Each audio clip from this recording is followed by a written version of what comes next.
na rantse da Allah kun ji kunya.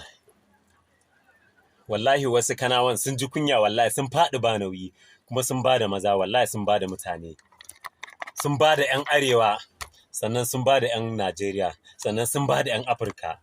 Wallahi wasu kanawan. Tun da aka haifi Abba gida, wallahi bai da ranar murnan da ta kai radda aka sanar cewa ya zama gwamna.